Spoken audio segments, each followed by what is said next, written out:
Hello, good morning, students.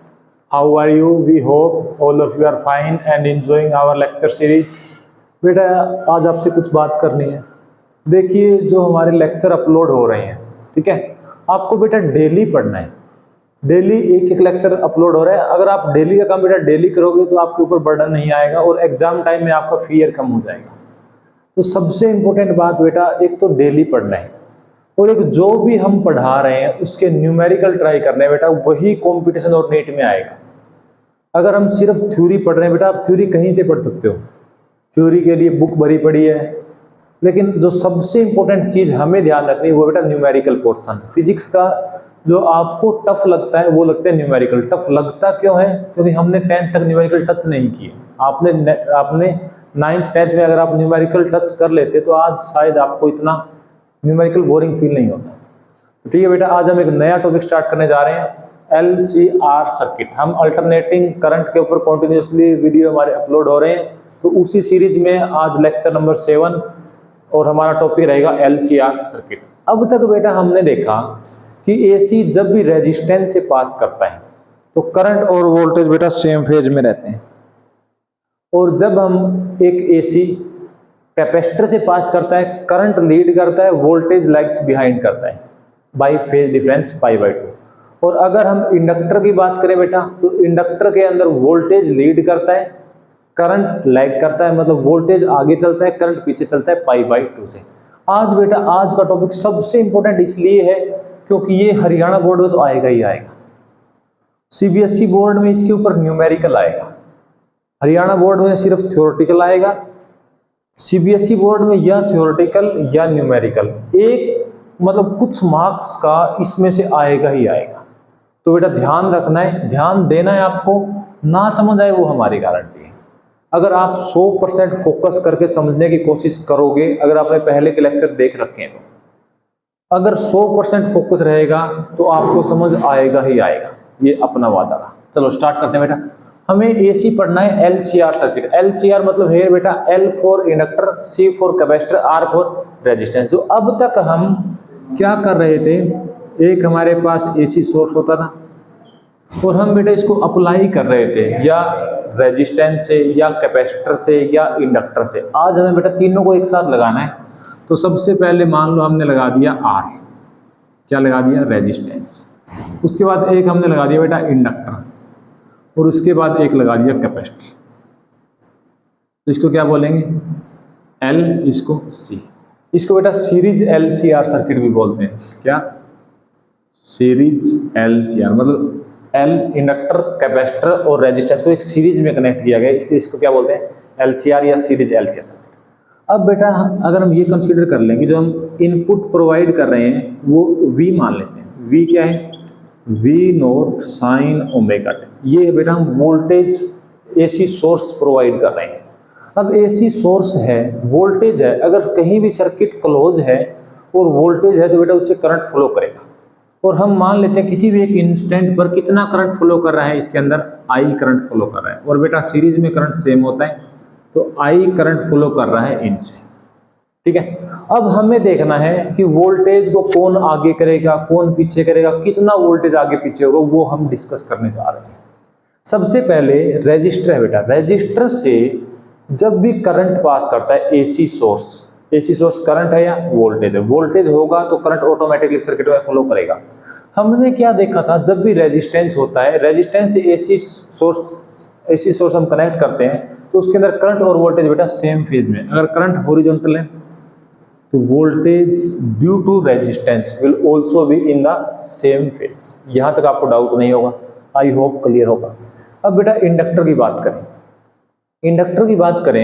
Inductor में बेटा कौन आगे होता है, कौन पीछे होता है? इंडक्टर में वोल्टेज लीड करता है करंट से बाई π/2। लीड करता है तो बेटा वोल्टेज ऊपर आएगा VL, और फेज क्या रहेगा? π/2। ये हम लास्ट लेक्चर में एक कंप्लीट लेक्चर ये इनके ऊपर बेटा 3 लेक्चर अलग से बन गए, तो हम वहां से जो डायरेक्ट रिजल्ट है वो यहाँ यूज कर रहे हैं। अब एक बात देखो, जब करंट कैपेसिटर से पास करेगा तो वहां भी कुछ ना कुछ वोल्टेज प्रोड्यूस होगा। अब वोल्टेज कितना प्रोड्यूस होगा वो हमें देखना है। अब बेटा एक बात बताओ, कैपेसिटर के अंदर कौन लीड करता है?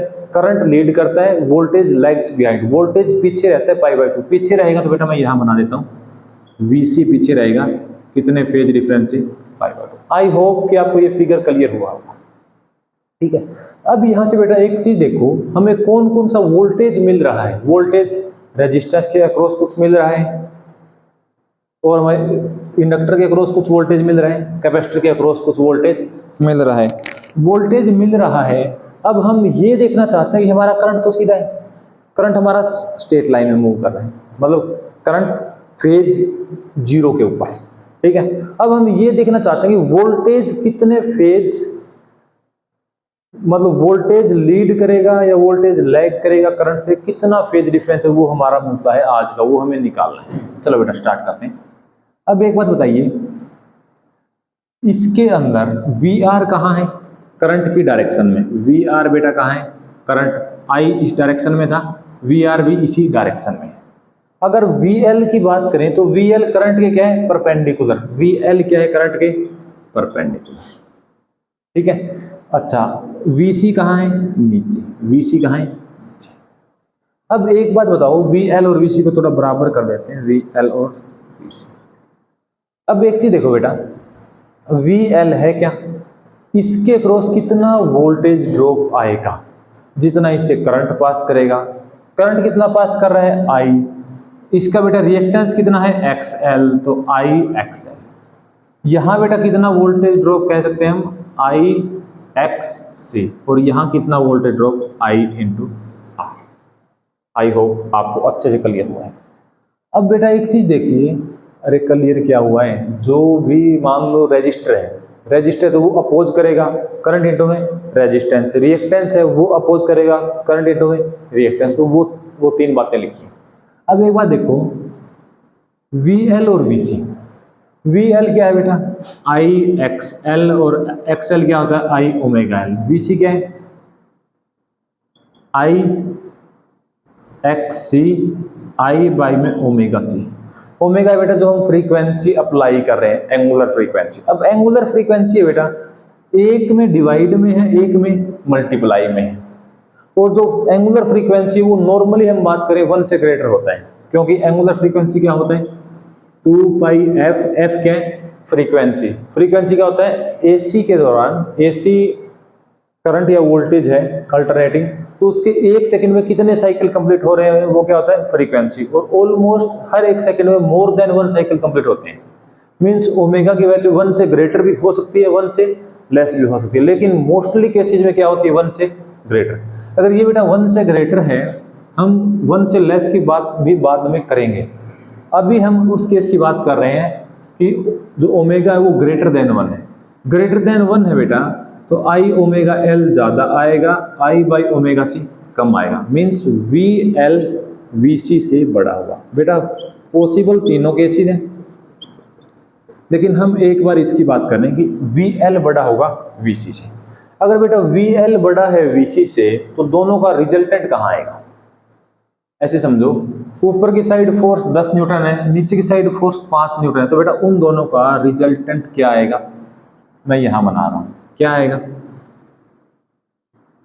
VL - VC, ऊपर 10 था बेटा, नीचे 5 था, तो नेट ऊपर ही आएगा कितना, 5। तो यहां हमने ये किसके लिए बनाया है, VL ग्रेटर देन VC, तो VL VC ऊपर आ गया, रह क्या गया, VR इस डायरेक्शन में। अब क्या हम नेट वोल्टेज निकाल सकते हैं, देखो हमारे पास 2 वेक्टर क्वांटिटी है, ठीक है, उनका रिजल्टेंट कहाँ आएगा, कहीं बीच में आएगा, कहीं बीच में, मान लो ये आ गया V, इस V की वैल्यू क्या आएगी बेटा, 2 वेक्टर को अगर हम जोड़ें तो 2 वेक्टर का एक रिजल्टेंट वेक्टर बनता है, रिजल्टेंट वेक्टर का फॉर्मूला क्या होगा, यहाँ पर एक वेक्टर का स्क्वायर प्लस दूसरे वेक्टर का square, VR² plus VL - VC का square plus 2 × VR × VL - VC, और इनके बीच का एंगल क्या है, cos 90, cos 90 वाली टर्म 0 हो जाएगी, इसलिए बेटा मैं वो नहीं लिखूंगा।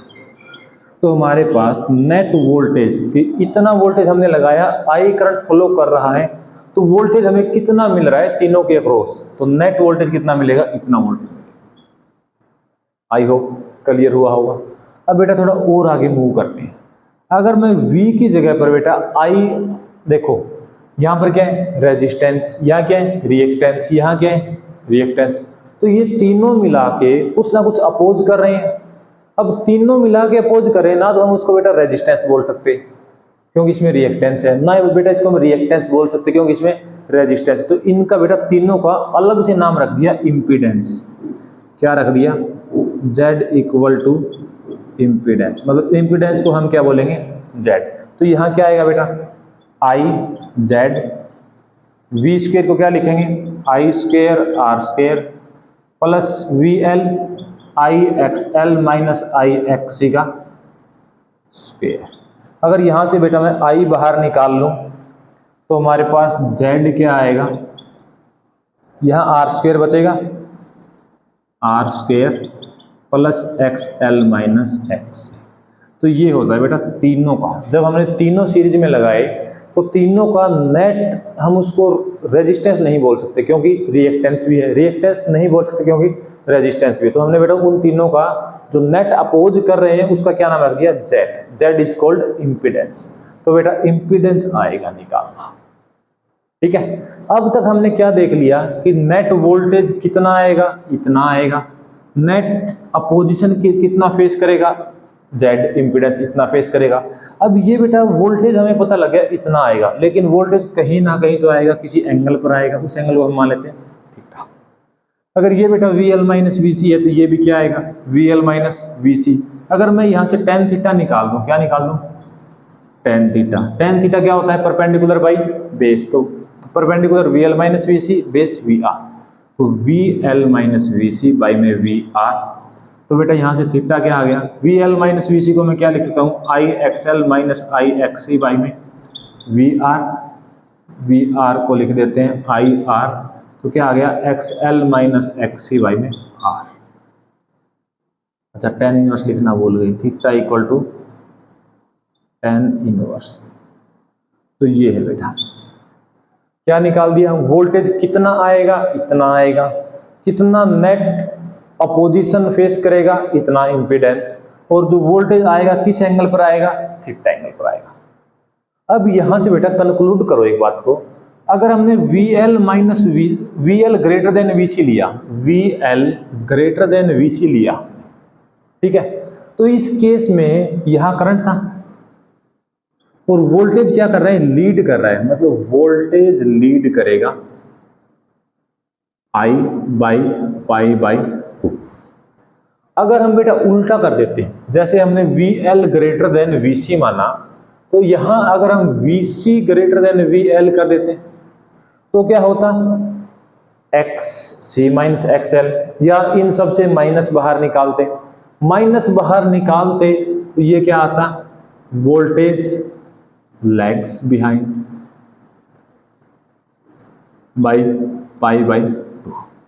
अगर दोनों बराबर होते उसकी बात हम करेंगे अभी थोड़ी देर बाद, ठीक है। तो हमने VL VC से बढ़ा लिया, अगर आप VC बढ़ा लेते तो बेटा इन दोनों का रिजल्टेंट कहाँ था यहाँ, फिर नेट कहाँ बनता यहाँ, यहाँ नेट बनता तो I ऊपर V नीचे, तो हमारा वोल्टेज लैग करता। तो वोल्टेज लैग भी कर सकता है LCR सर्किट में और वोल्टेज लीड भी कर सकता है। लीड कब करेगा जब हमारे पास VL ज्यादा होगा तो वोल्टेज लीड करेगा, अगर हमारे पास VC ज्यादा होगा, या सिंपली कह दो I और I तो सेम है XL और XC। अगर रिएक्टेंस इंडक्टर का ज्यादा है तो वोल्टेज लीड करेगा, रिएक्टेंस कैपेसिटर का ज्यादा है तो वोल्टेज लैग करेगा, मींस करंट लीड करेगा। सेम ही बात है बेटा, देखो वोल्टेज अगर XL ज्यादा है तो लीड कौन करेगा इंडक्टर, तो जो इंडक्टर है इस सर्किट में डोमिनेटिंग है। अब इंडक्टर डोमिनेटिंग होता है तो इंडक्टर करता क्या वोल्टेज को आगे, तो वोल्टेज को आगे कर दिया। अगर XC ज्यादा है तो डोमिनेटिंग कौन है कैपेसिटर, कैपेसिटर डोमिनेटिंग है तो कैपेसिटर करता क्या है करंट को आगे, तो करंट आगे वोल्टेज पीछे, मतलब ये खेल किस केस में बनेगा VC ग्रेटर देन। और बेटा ये 3 है 1 2 3, इसके बेसिस पर आप L एक सर्किट में सिर्फ L हो, सिर्फ R हो, सिर्फ C हो, या आर एल हो, आर सी हो, एल सी हो या एल सी आर तीनों हो, सबके न्यूमेरिकल बेटा आप इन 3 फॉर्मूलों से कर दोगे। करके देखते हैं, ठीक है, फिर आपको अच्छे से समझ आएगा। यहां तक हमने क्या देख लिया, ये 3 फॉर्मूले बना लिए बेटा, यहां लिख देते हैं। एक फॉर्मूला ये आ गया थीटा, एक फॉर्मूला v का फॉर्मूला क्या है, V R square plus V L minus V C का स्क्वेयर, और एक हमने क्या निकाल दिया z, z का फॉर्मूला क्या आ गया हमारे पास, R square plus X L minus X C का स्क्वेयर। यहां तक बेटा सबको क्लियर हुआ होगा कि हम ऐसा क्यों पढ़ा, क्या क्या पढ़ा और क्या क्या मतलब है उन सब बातों का। अब बेटा थोड़ा और आगे प्रोसीड करते हैं, और आगे प्रोसीड करते हैं, इस इनके ऊपर न्यूमेरिकल करा देंगे बेटा लेक्चर के लास्ट में, ठीक है। अभी थोड़ा आगे चलते हैं, आगे क्या चलते हैं, देखो आई क्या है सर्किट में करंट, सर्किट में वोल्टेज हम कितना दे रहे हैं V, और सर्किट में क्या होगा कुछ रेजिस्टेंस या रिएक्टेंस जिसका हमने नाम क्या दिया हुआ इम्पीडेंस। अब एक बात बताओ, हम क्या चाहेंगे, सर्किट में करंट क्या रहे मैक्सिमम, सबकी चॉइस होती है करंट क्या रहे मैक्सिमम। करंट मैक्सिमम कब आएगा, इम्पीडेंस मिनिमम हो जाए, जेड क्या हो जाए मिनिमम। अब जेड मिनिमम है बेटा, तो हमारा टारगेट क्या है अब आगे, जेड को मिनिमम करना। अब एक बात देखो आप, जेड मिनिमम कब होगा, जेड मिनिमम कब होगा, जेड की वैल्यू क्या है हमारे पास, R square plus X L minus X C का स्क्वेयर, जेड मिनिमम। अब ये देखो, ये क्वांटिटी स्क्वायर है हमेशा पॉजिटिव आएगा, ये क्वांटिटी स्क्वायर है हमेशा पॉजिटिव आएगा, चाहे एक्स एल बड़ा हो चाहे एक्स सी बड़ा हो। एक्स एल बड़ा है तो ये प्लस प्लस का स्क्वायर प्लस, एक्स सी बड़ा है तो ये माइनस उसका स्क्वायर प्लस, मतलब ये क्वांटिटी हमेशा क्या आएगी पॉजिटिव। अब ये पॉजिटिव आएगी, हम चाहें कि जेड कम से कम रहे, तो इसकी बेटा कम से कम वैल्यू क्या हो सकती है 0, और 0 वैल्यू कब होगी, मतलब जेड हमारा मिनिमम कब बना, जब एक्स एल माइनस एक्स सी क्या है, मीन्स एक्स एल और एक्स सी बराबर हैं, तो उस केस में हमें क्या मिल रहा है, जेड मिनिमम और करंट मैक्स। अब देखो ये दोनों बराबर है तो 0, तो सिर्फ आर बचा सर्किट में, और आर बचेगा तो ना ये वोल्टेज को आगे करंट को आगे, मतलब इनका कोई रिएक्टेंस ही नहीं है, रिएक्टेंस ही नहीं है तो ये अपोज करेंगे नहीं, तो दोनों फ्लो करेंगे, इसलिए बेटा करंट क्या रहेगा मैक्सिमम। अब एक बात देखो, एक्स एल होता क्या है हमारे पास ओमेगा एल, एक्स सी क्या होता है 1/ओमेगा सी, ओमेगा को मैं ऊपर ले आऊं तो ओमेगा स्क्वायर क्या बच गया 1/एल सी, तो बेटा यहां से ओमेगा क्या आ गया 1/√एल सी, और अगर ओमेगा होता गया 2 फ्रीक्वेंसी 1/√एल सी, तो यहां से आप फ्रीक्वेंसी को क्या लिख दोगे 1/2π√एल सी, वही आएगी यार। तो ये है हमारे पास फ्रीक्वेंसी और एंगुलर फ्रीक्वेंसी, मतलब इन वैल्यूज के ऊपर जेड हमारा मिनिमम रहेगा, सर्किट में करंट क्या रहेगा मैक्सिमम, ठीक है। हमारा मेन टारगेट क्या था, करंट को मैक्सिमम करना, करंट मैक्सिमम। अब बेटा इनकी बात करते हैं, ये ओमेगा और एफ क्या आया है हमारे पास, ऐसे समझो इस टॉपिक का नाम है बेटा अलग से इस टॉपिक का नाम क्या है रेजोनेंस। टॉपिक का नाम क्या है रेजोनेंस। अब देखो रेजोनेंस क्या होता है, ऐसे समझो एक फिजिकल इलस्ट्रेशन या फिजिकल एग्जांपल से समझो, ये हमारे पास एक रस्सी है और यहाँ हम झूला झूल रहे हैं, क्या झूला झूल रहे हैं। अब झूला झूलेंगे ऐसे जाएगा फिर ऐसे आएगा, मीन्स ये है मैक्सिमम हाइट, इसको हम क्या बोल देंगे एम्पलीट्यूड, मैक्सिमम एम्पलीट्यूड, ठीक है। ऐसे समझो ये यहां से स्टार्ट किया, गया वापिस आया, गया वापिस आया, एक साइकिल कंप्लीट हो गया मान लो टी टाइम, और टाइम मान लो 1 सेकंड लग गया, तो बेटा फ्रीक्वेंसी क्या होता है 1/t 1/1 1, मतलब फ्रीक्वेंसी भी क्या है 1, मतलब ये 1 सेकंड में 1 चक्कर कंप्लीट कर रहा है, तो फ्रीक्वेंसी क्या है 1। अब हम अगर देखो ये थोड़ी देर बाद क्या होगा, कम होता होता लास्ट में रुक जाएगा। अगर हम चाहें कि एम्पलीट्यूड मैक्सिमम बना रहे, एम्पलीट्यूड मैक्सिमम कब बना रहेगा, जब ये नीचे आएगा, हम यहां खड़े होके इसके ऊपर फोर्स लगा दें। फोर्स तो बेटा हाथ से लगेगा, फोर्स लगा दें तो ये वापस नीचे जाएगा। अब ये वापस इसी हाइट तक पहुंच जाएगा। अगर फोर्स नहीं लगाते तो ये दूसरे टर्न में मान लो यहां तक पहुंचता फिर वापस। अब हमें उसी मैक्सिमम एम्पलीट्यूड तक पहुंचाना है, तो हम फोर्स लगा रहे हैं, कुछ वर्क कर रहे हैं। अब ये वर्क क्या हमें यही करना है? नहीं, ये वर्क आप यहां भी कर सकते हो। लेकिन ध्यान क्या रहे, किसी भी देखो अब ये इस साइड जा रहा है तो आप वर्क नहीं करोगे। कब करोगे? जब ये वापस जाके नीचे आएगा तब आप काम करोगे, या जब ये ऊपर जाके वापस नीचे आएगा तब। अगर ऊपर जाते टाइम लगा दिया तो एम्पलीट्यूड और कम हो जाएगा। हमारा मेन टारगेट क्या है? एम्पलीट्यूड को मैक्सिमम बनाए रखना। मैक्सिमम बनाए कब रखेंगे? जब वो नीचे आएगा उस टाइम फोर्स लगा देंगे। लगा दिया। अब दोबारा फोर्स कब लगाना है? दोबारा फोर्स बेटा जब ये एक चक्कर काट के वापस इसी पोजीशन पर आएगा तब दोबारा फोर्स लगाना है। तो हमने दोबारा फोर्स कब लगाया? 1 सेकंड के बाद, क्योंकि 1 सेकंड के बाद ये एक साइकिल कंप्लीट करके वापस आ गया। अगर ये टाइम 1 सेकंड है तो फ्रीक्वेंसी भी क्या है? 1 सेकंड। ये थी बेटा इसकी नेचुरल फ्रीक्वेंसी, जिस फ्रीक्वेंसी से ये ऑक्सीलेट कर रहा था। और ये क्या है? अप्लाइड, जो हमने अप्लाई किया। अगर ये दोनों बेटा सेम हैं और सही जगह पर लगाई गई है तो एम्पलीट्यूड मैक्सिमम रहेगा। इस फ्रीक्वेंसी का नाम है रेजोनेंस फ्रीक्वेंसी, और इस फिनोमेना का नाम क्या है? रेजोनेंस। मींस एम्पलीट्यूड को मैक्सिमम बनाए रखने के लिए हमें कुछ अप्लाई करना है, वर्क करना है, कुछ एनर्जी देनी है, कुछ फोर्स लगाना है। तो वो फोर्स एक फिक्स टाइम के बाद, फिक्स फ्रीक्वेंसी के बाद लगाएंगे तो मैक्सिमम मिलेगा। तो इसलिए इसको क्या बोलते हैं? Resonance frequency. ठीक है। अब ये भी बेटा हमारे पास रेजोनेंस फ्रीक्वेंसी है। क्यों है? अब ऐसे समझो, हमारे पास यहां तो हमें एम्पलीट्यूड मैक्सिमम रखना था, यहां हमारा टारगेट क्या है? करंट को मैक्सिमम रखना। और करंट मैक्सिमम कब है?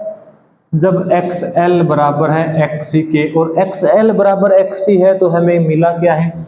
ये कंडीशन कब होती है? जब ओमेगा 1/√LC या F = 1/2π√LC। ये कंडीशन, इस कंडीशन में हमें ये कंडीशन मिलती है बेटा, और ये कंडीशन है तो करंट क्या है? मैक्सिमम। इसलिए इस फ्रीक्वेंसी को क्या बोला गया है? Resonance frequency. अगर ये ना होती तो क्या होता? मींस अगर हम स्विंग वाले केस में, झूले वाले केस में फोर्स ना लगाते तो क्या होता? धीरे धीरे कम। अगर ये बराबर ना होता बेटा तो कुछ ना कुछ रिएक्टेंस आता, और कुछ ना कुछ रिएक्टेंस आता तो करंट कम हो जाता, करंट मैक्सिमम नहीं रह पाता। तो करंट को मैक्सिमम बनाए रखने के लिए हमने ये कंडीशन चूज की। इस कंडीशन में करंट मैक्सिमम हो जाता है, और ये कंडीशन आती कहाँ है? एक फ्रीक्वेंसी के ऊपर। उस फ्रीक्वेंसी का नाम हमने क्या रख दिया? Resonance frequency. अब देखो इसका यूज कैसे होता है। जैसे अपने घरों में है, कूलर है, पंखे हैं, कुछ भी है, ठीक है, जो इलेक्ट्रिकल इंस्ट्रूमेंट है, उनमें बेटा एक तो कोयल लगी होती है, उसको हम क्या बोलते हैं? इंडक्टर। और एक हमारे पास कैपेसिटर लगा होता है, ठीक है।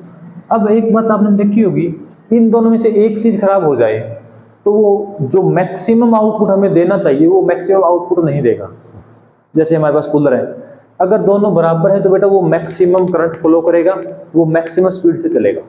इन दोनों में से एक भी खराब हो गया, मान लो XC चला गया, ठीक है, एक खराब हो गया तो दूसरा क्या है? रेजिस्टेंस देगा।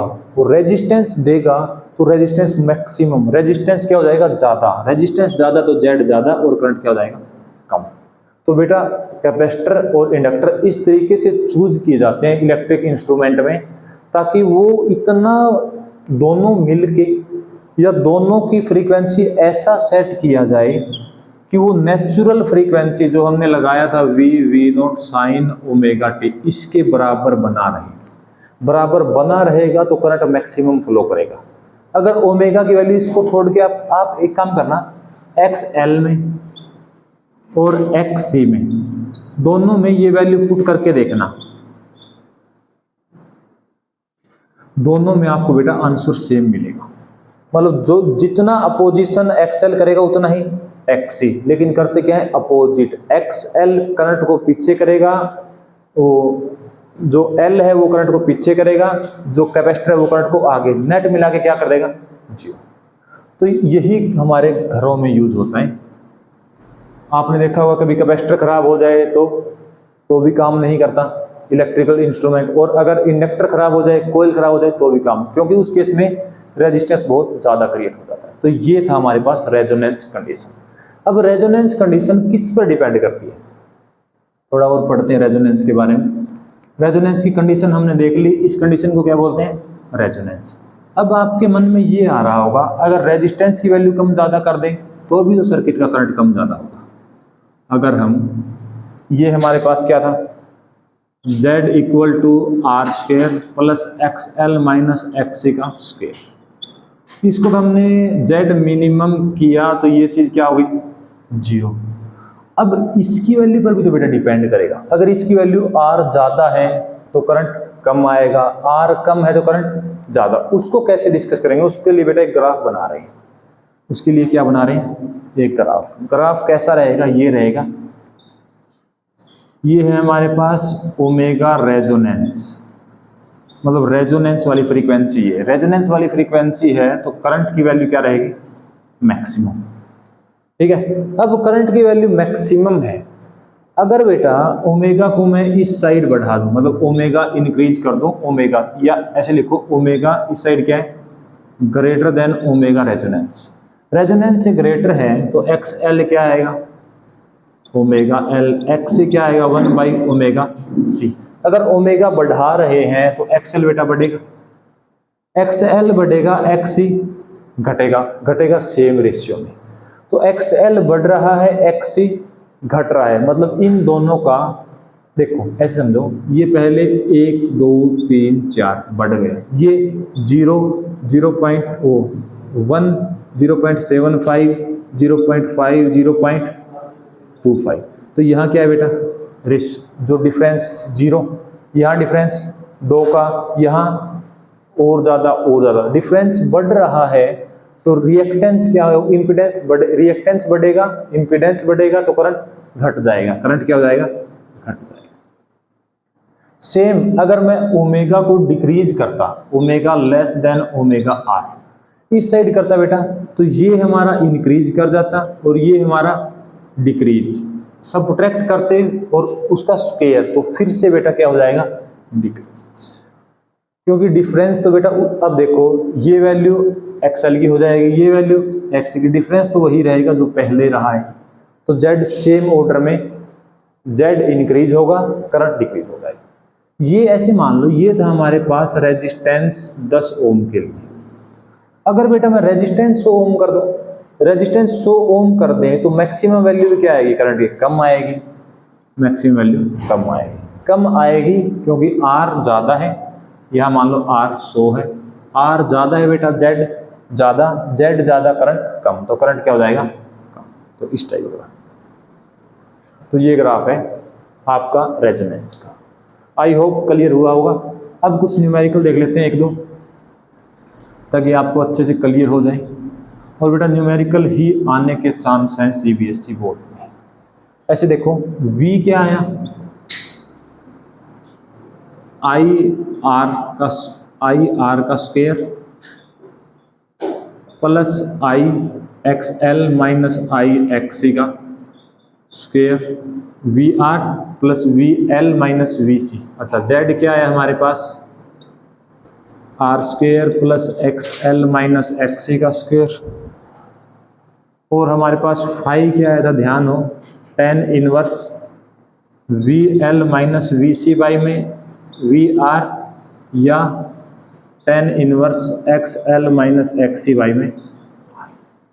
अब अगर हमारे पास 3 है तो देखो एल सी आर, सिलेबस में हमने एक एल पढ़ लिया, आर पढ़ लिया, सी पढ़ लिया, और फिर तीनों एक साथ, तो बेटा दो वाले एल और आर का कॉम्बिनेशन, आर और सी का, एल और सी का, वो सिलेबस में नहीं है। क्यों नहीं है? क्योंकि वो सारे न्यूमेरिकल हम इनसे कर सकते हैं।